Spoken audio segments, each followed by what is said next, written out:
characteristic to any state all over the world. It just depends on what class is in power. Because of his failure to use that, so much more violence took place than he could have ever predicted. And that's something that we have to understand in that context as well. It doesn't have to, there doesn't have to be like mass repressions and shootings and everything. Nobody wants that, and I don't think anyone here advocates for that. I'm against violence. But self-defense is a different story. And in Salvador Allende's case, the best possibility for self-defense that he could have used was to crack down on the people that he knew had conspiratorial aspirations in the government, and that would have ended it right there and then, probably. Of course, so it was U.S. imperialism that would have probably continued to harass the country, but we wouldn't have had the nightmare that was Pinochet and people getting political dissidents being thrown out of helicopters, like an absurd level of violence. So to sum up, I think it's really important to understand all the different historical examples and lessons that could be learned from different situations of socialism coming to power, and keep them in mind when building the party, because depending on how things end up, depending on what elements of society become our allies or our enemies or whatever, is probably going to determine what decisions have to be made at that point. I would conclude a little more theologically, a little more mystically. And the reason for this is that I grew up in a communist family. I have martyrs in my family. Right? I remember the picture of my grandfather's brother, who was a partisan in the Greek Liberation Army, the Greek army that fought the fascists, and he was executed during our Civil War. And I remember as a kid, with an Orthodox mom from Greece and a Shia Muslim father from Iran, the martyrs sustained us. The martyrs were what gave us the impetus to continue on. And it was only through the example of the martyrs that you said, I take up this struggle willingly, ready to sacrifice for a better future for my children, grandchildren, and for all people, right? Only if you are willing to die for this should you be here. If you are not willing, at the end you'll run. You'll abandon your comrades. Many have. I'm not judging. I'm simply saying that the reality is those tens of thousands that were disappeared under Pinochet, right? They were martyrs. They sacrificed at the end. They said, I am who I am, come take me. And their example sustains the resistance that continues in Chilean society. The struggle against that history, the struggle against that repression, the struggle against fascism, right? And I remember when I was traveling in the Middle East and I would go to these party headquarters, the entire wall were pictures of people, round, with guns, without guns, with children, with their families, in traditional clothing. And they said, this is why we fight. They gave the sacrifice, right? The same is true, and entire religious traditions have been built off of sacrifice, right? Specifically Christianity and, of course, in Islam, especially in Shia Islam, right? And so when I think about the struggle, I also have children. We have children here, right? What kind of world do we live in? What kind of world do we want to give them? It hurts me to think that my children who I love and I care for, and I clean them and bathe them and put them to bed and read them their stories, and they jumped on me and they hugged me, that they will be oppressed, that their bosses will punish them, that they will suffer, that they could go hungry, that they could also be out there if something happens to us. How can that not keep you up at night? And so when you think about that, and then you combine that with the sword of Damocles over us, the nuclear annihilation that could come, how could I not resist? How could you not fight? How could we not co-struggle in this? And you know what? There's no guarantee of success. My grandfather told me, crying, I remember before he died, when he saw me being revolutionary, he said, you're going to meet the same fate as my brother. And I said, I hope my children continue on the banner. I'm only one person, but you cannot destroy an idea. You cannot destroy the struggle for liberation. You can't destroy this yearning to be free. You can't, no matter how many of us you kill. And it's that hope that has challenged all of the rulers throughout history. That hope that they could never crush. The hope of the peasant uprisings. The hope of all of the rebellions, slaves, Spartacus, all of them yearning to be free. And even if you killed them all, their idea continued. You couldn't stamp it out. Those early Roman emperors who tried to stamp out Christianity, they couldn't. They couldn't. It was revolutionary. People, even rich bourgeoisie at that time, rich elite, were willing to die for it, to go willingly to the lions. That kind of faith, you can never defeat. Never. Only at the end, only at Armageddon scenario. But we'll take everybody out with us. With that understanding, I think that we have not only no choice, but we have a hope in the unseen. We might not get there. Like, I remember vividly MLK's speech, the speech on the mountaintop, the day before he died, right? The night before. He's giving the speech, he says, I've seen the mountaintop. I may not get to the promised land, but the point is not for me to get there, not for us to get there. The point is for somebody to get there. Somebody.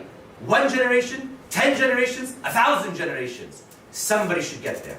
Because I want that person, those people, that community, that humanity to live. What am I? This is a short journey. I'm not coming back. Nobody has come back yet. But my hope is that we can build it for somebody else. And if we have that as the ethos, if we have that mystically within us, we will continue to struggle and we will go. We have no choice. Let me just add something to this. I think that, and I really love the answers I hope you have given, is that I think that every single person in this place does have the faith, does have the vision, and probably are willing to go. It's like, I guess, what I'm also trying to sort of convey is, do we have a plan to make that faith also like very concrete? Look, here's the thing. We're not the ones who need to go looking for trouble. The burden that we face right now is understanding what we are already in. We don't have that yet, actually. We are Marxist-Leninists, but we're very open about what new synthesis awaits us in this land. We're in a new historical era, a new historical circumstance. And we're in a new context of socialist construction, even in terms of movement building. So we're in an experimental stage, and the primary goal for us now is just to have the courage, as Marx would put it, dare to know, have the courage to be honest about the existence we now possess, not aspire for and not create some new existence from scratch, having a plan to do so. No, I mean, what does Marx say? He says, communism is for us the real movement. It's not an end goal of society, right? So all we have to do is just have, and you'll be surprised how far that will get you. If you're just honest and courageous, you have the courage just to insist upon the truth of what is already here, right? That is actually the foundation of socialist struggle. It's not the proposition of something better, because how do we know what's better, We're not going to solve all of society's problems. All we want is for society to just take responsibility for the existence it has now. And from there, the transformation will take place. I would just like to point out, in Chile, a big part of the opposition that came in was backed by U.S. imperialism. You're in the U.S. Who's going to come? An alien spaceship imperialist coming in who was running the whole thing the whole time? No. Right? It'll be the U.S. Military forces, right, that are coming in to suppress people, if that's what's going to happen. And will they? It's a question. Is that something they have? They do, but to that extent, right? Against something, organized on a socialist basis, it's an open question. We don't know, but I do think about that. It's not the same as a smaller, weaker country that is having its own we're in the belly of the beast. Exactly. Right. But they have had no qualms of bombing, Philadelphia. I don't know if they round up 20,000 Americans and execute them in the National Soccer Stadium the same way they did in Chile. That's another thing I wanted to mention. I mean, it's a different story, the U.S. military being pinned against its own people. I wouldn't even exclude the possibility that the United States military elements of it could be one to our side. They need to be one to our side. I mean, look, it will be a civil war in this country. It's going to be the empire internally divided, and I'm sure others will try to get involved or whatever, but now is the time we take responsibility. We have a reckoning or, but sorry, you had a. Yeah, let's do Yeah, it. no, So- oh, sorry. Okay. Go ahead, I'm talking. So you're right. So was a coup, like the 53 coups to Iran. the United States made in Latin America. Latin America, And Latin America. could continue with the line of my Hispanic brother. I'm from Mexico. So I think the communist needs to be materialist. So see, United States has three main powers: the dollar, the military, and the propaganda. Focus in the propaganda is how to fight years and years and years to brainwash to all the society, not only in the United States. Even here is nobody can be not affect by the propaganda. Even here, so when everybody refers to the United States like America, this is part of America. It's not the America is a continent. This is United States, and that's term is like linked with the Doctrine Monroe and all that Yeah. stuff. So America is also Chile, America is also Yeah. Brazil, and that stuff. See, the United States, we have an unspecified national content. It's there, but we don't know how to name it because, Yeah, that's a huge problem. yeah.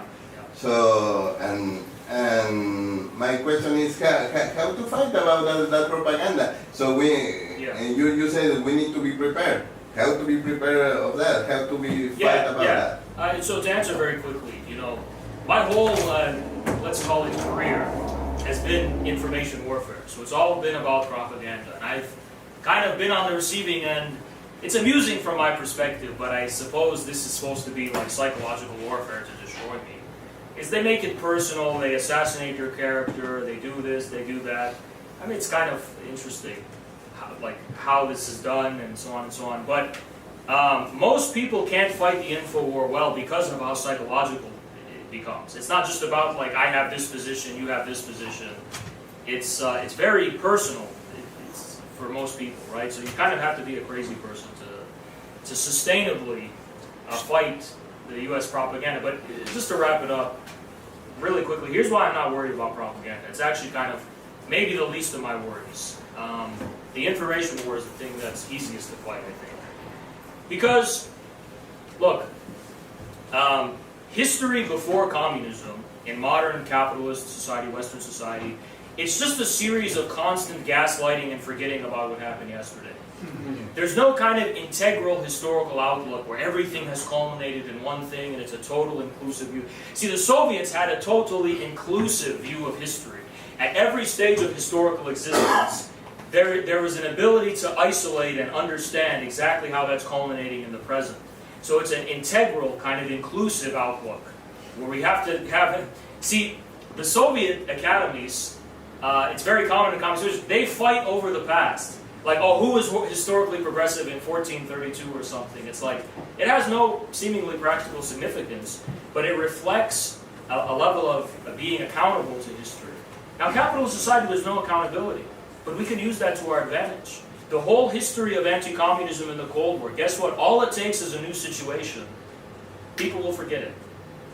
It'll just, who cares? I mean, we try to create a rational narrative. Americans are so propagandized with anti-communism, and this is our number one obstacle. But it's like, Americans forgot who was president, 9 years ago. They don't, there's no enduring sense of Which is a historical... problem.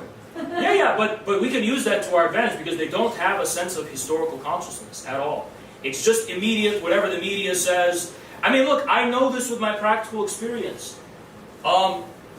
People don't keep records of things that are happening information-wise. They don't. They just, tomorrow they'll just completely forget about something that's of decisive significance. I'm not very agree. I think they have it, but however they have it wrong.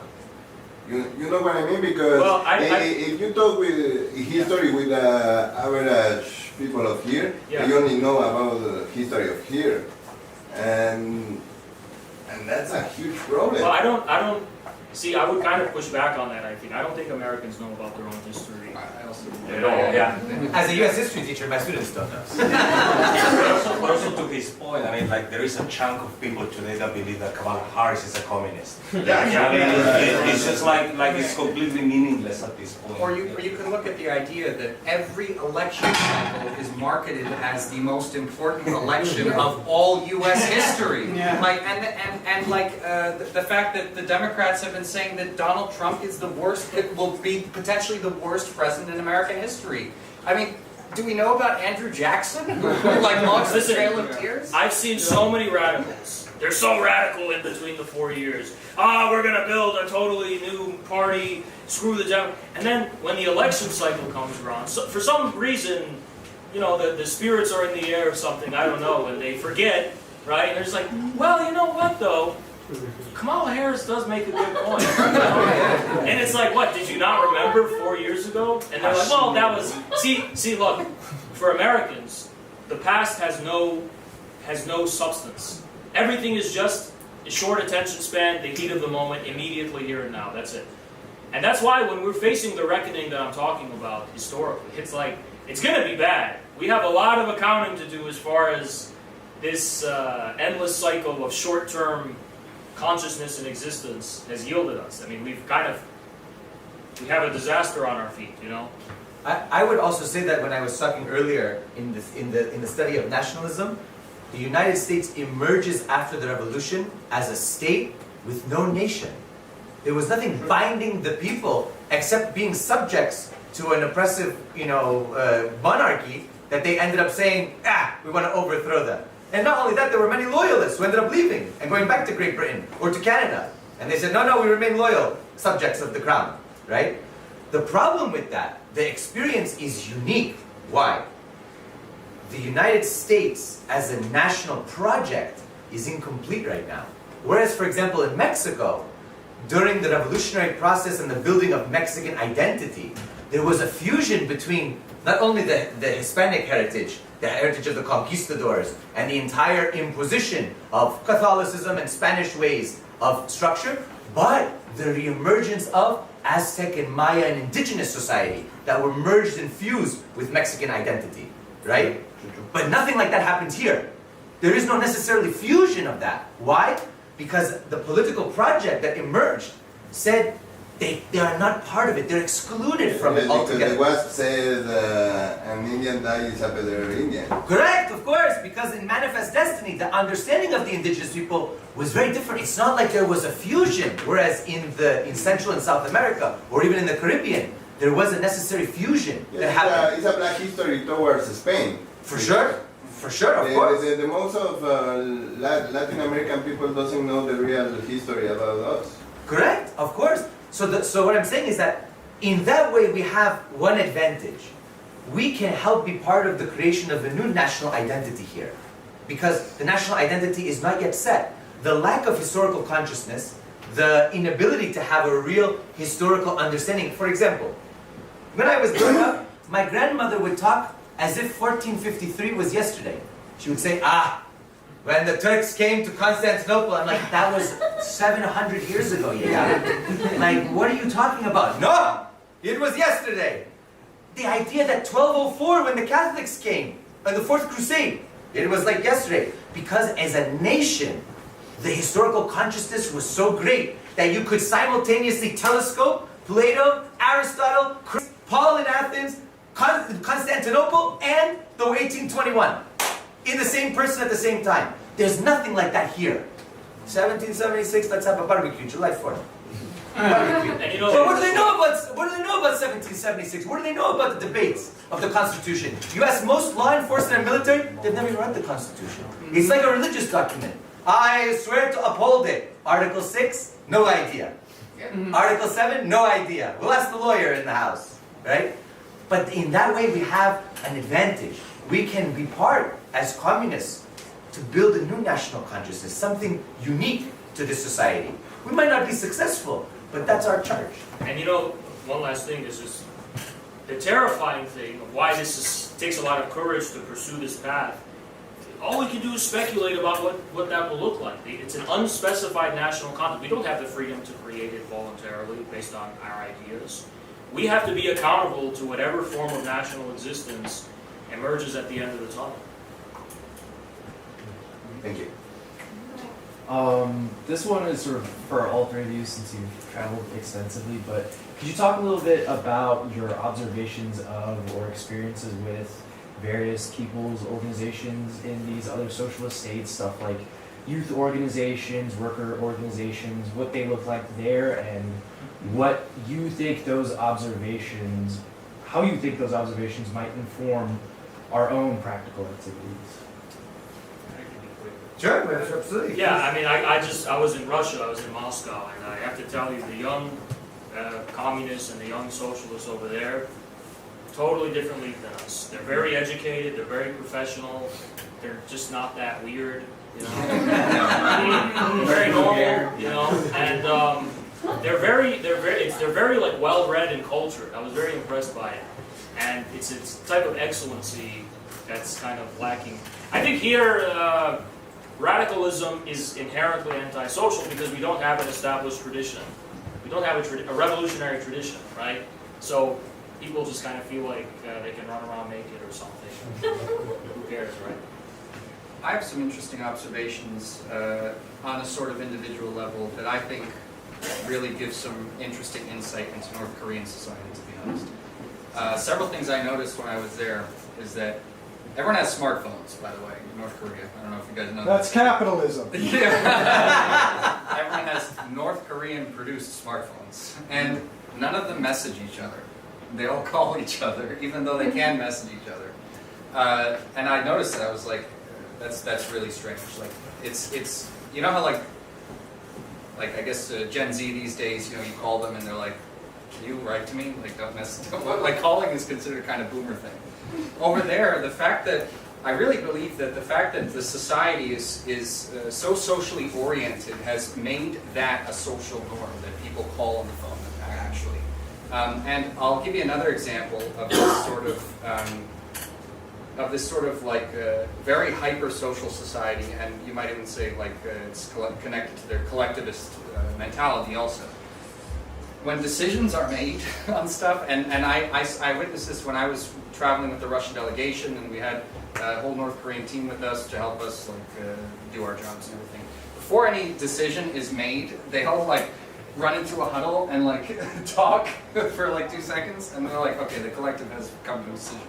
Like no, like it's everything is done very socially, and it's really interesting to see it manifest in very little ways. And you know.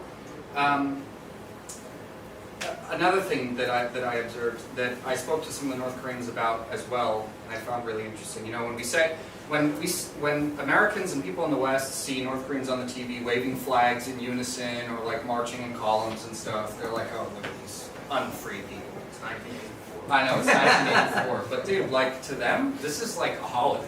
Like they're when they prepare for these events and everything, where they're flying the flags together and when they welcome Vladimir Putin to the DPRK, they get off of work for preparing for that, and they prepare for it like for months. And for them, it's like their version. It's like, I guess you could compare it to like gymnastics for them. You know, I mean, I even know that like Kim Jong-il wrote many articles just on this as an art form, like these mass games and mass demonstrations they do. This is a huge pastime in North Korea, and people actually love it because again, they get it's sort of like having days off of work. They leave the factory and they prepare for this stuff. No, it's all at gunpoint. Yeah, all at gunpoint. There's a sniper every single one. A little bit out of choreography. And one more thing, they didn't even check my cameras like to see if I had like half of Kim Il Sung's face photographed or something. So like, there's just so much nonsense about North Korea that. But I thought they had the haircut thing where if you have this. I asked, they wouldn't give me it. But I saw Yenmi Park on Joe Rogan, and she seemed so reliable. Yeah. Yeah. I would say that it doesn't even have to be a socialist society. I've traveled a lot, and I've lived abroad for a long time. And coming as a first-generation American, it was always a big culture shock coming back to the US. Because, for example, spending time in the Mediterranean, in the Balkans, in the Middle East, right? People just naturally talk about the political, all the taboo topics that we don't like to talk about. They're like, there are two things you don't speak about at the dinner table in the US, religion and politics. That's the only topics we discuss. Are you kidding me? Nobody. My family. Yeah, of course. Even the football teams are political. Yeah. One is more right wing, one's more left wing, one's anarchist, one's this one. It's like, and it's like, oh, which side do you like? And then you know exactly their politics, right?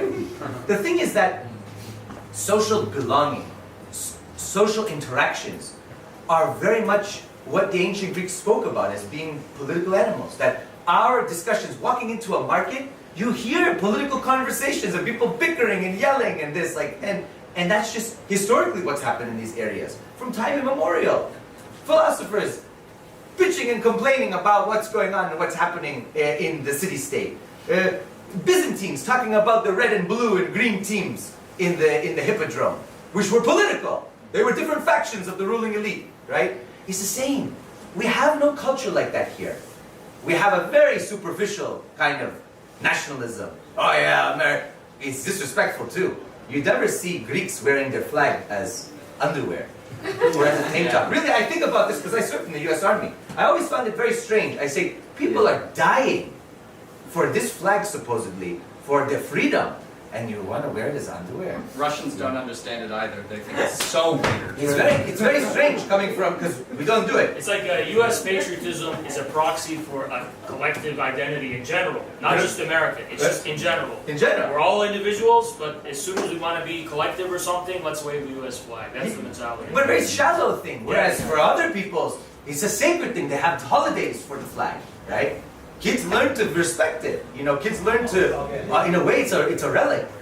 Your forefathers waved it during these great revolutionary battles, you know. Here, whatever, doesn't matter.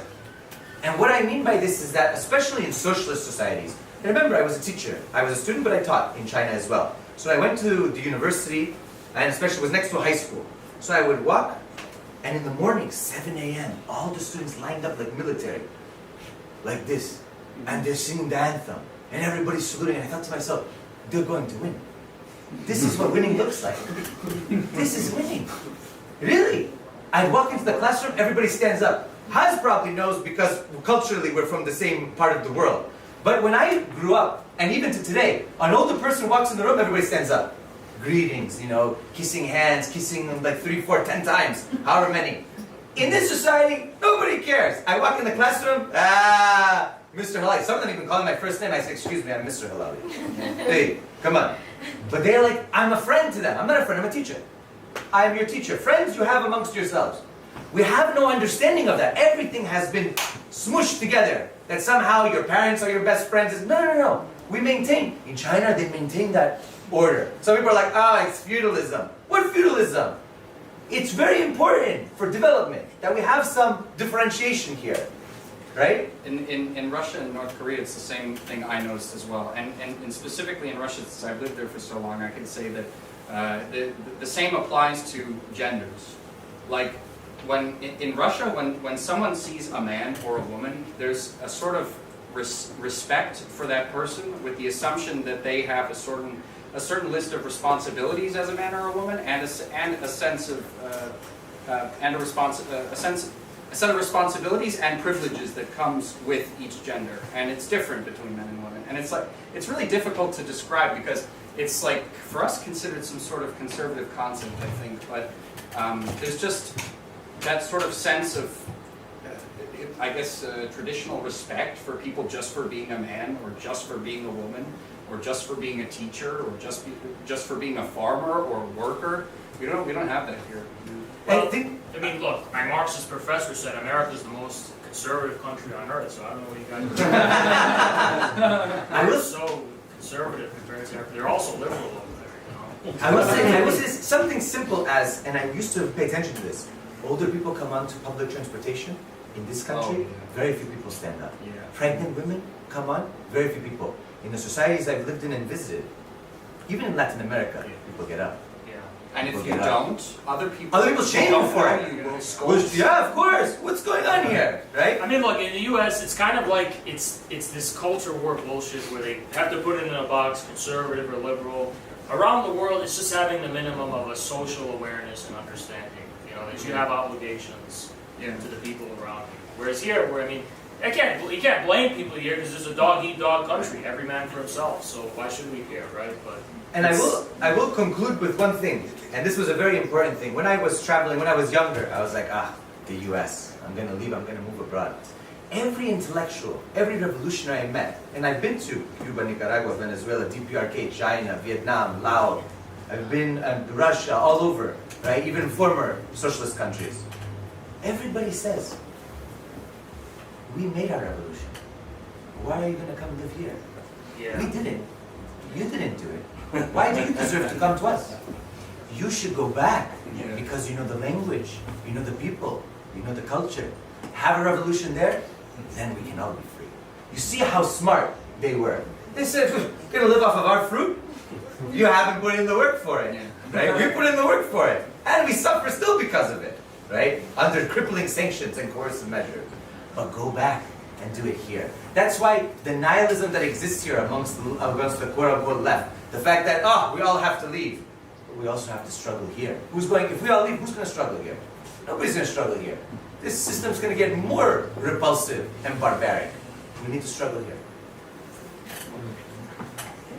Any more questions? Ian?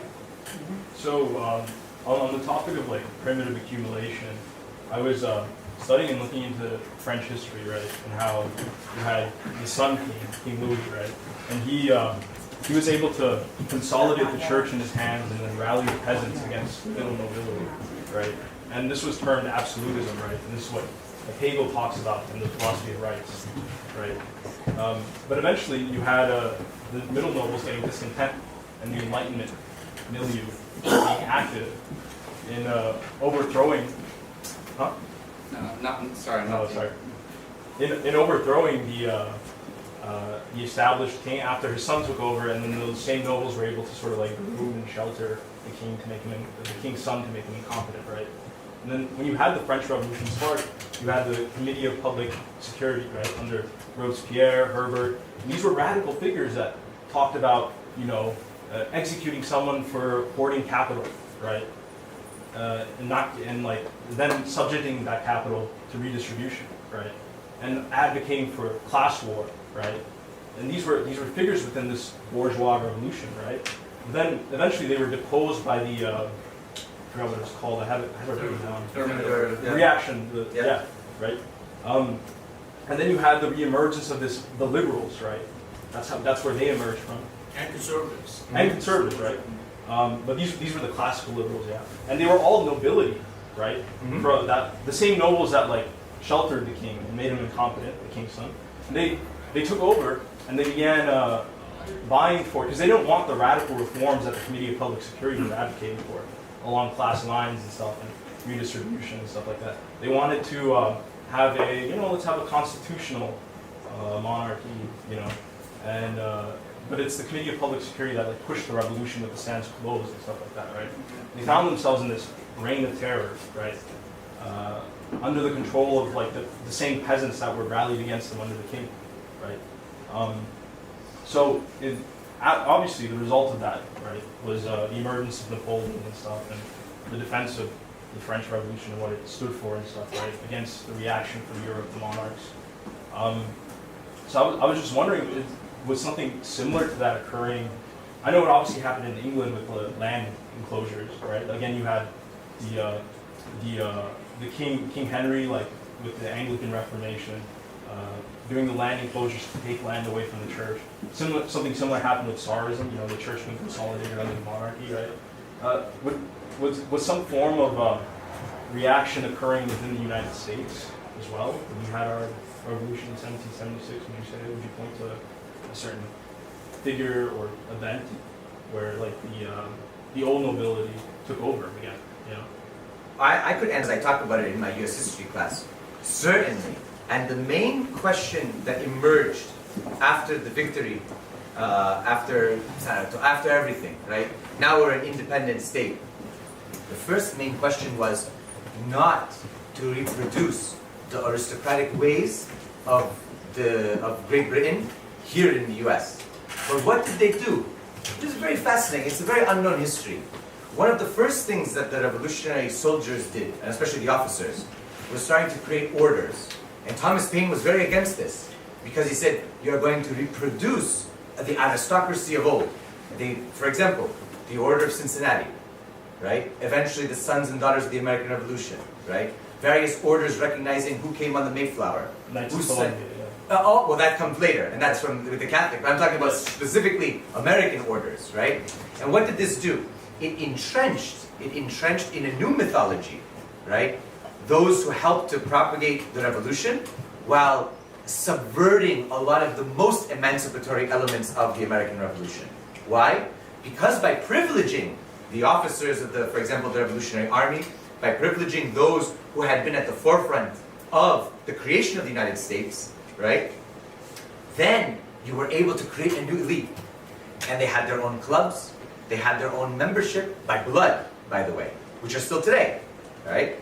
And so when you look at that, it's a small example of how revolutionary processes can create these sort of elements that begin to stratify society once again, right?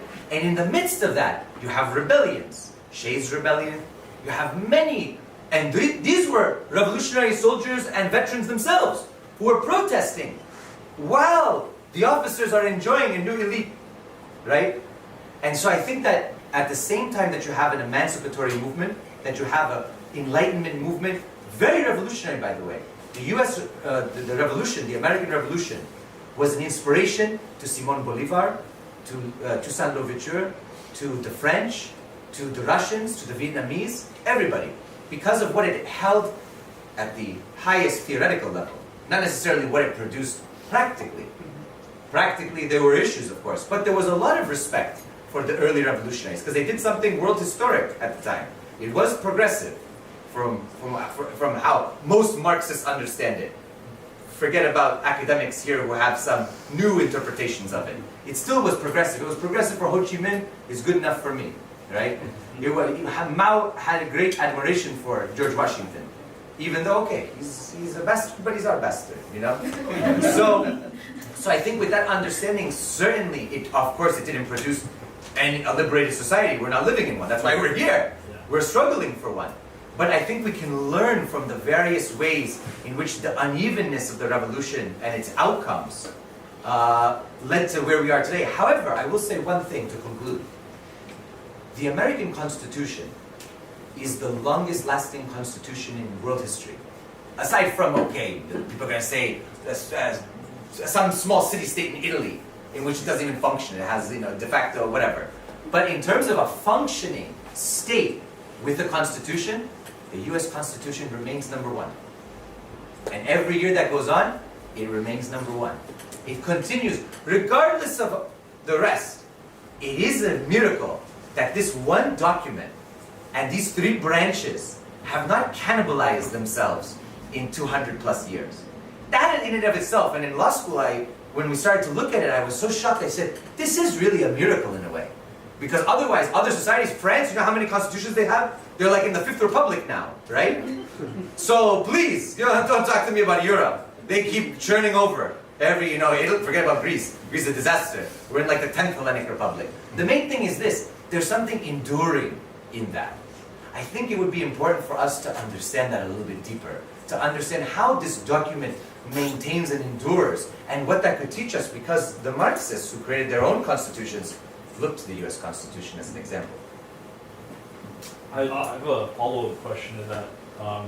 I think we should conclude, right, and then we can talk with awesome, you awesome. after. So. Or does you want to take any more questions? Or? I think we can conclude. Yeah, it's getting late. So Yeah. And I think pizza is here. So. Oh, okay!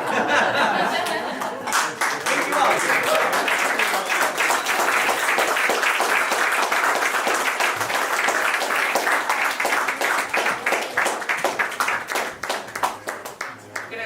Questions informally as you eat your pizza. Yes, eat, enjoy, be merry.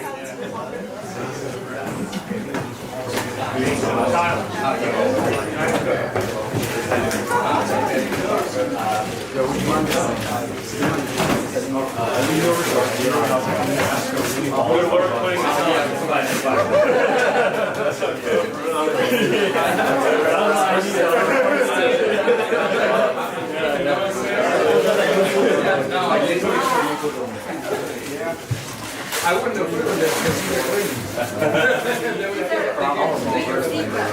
I know.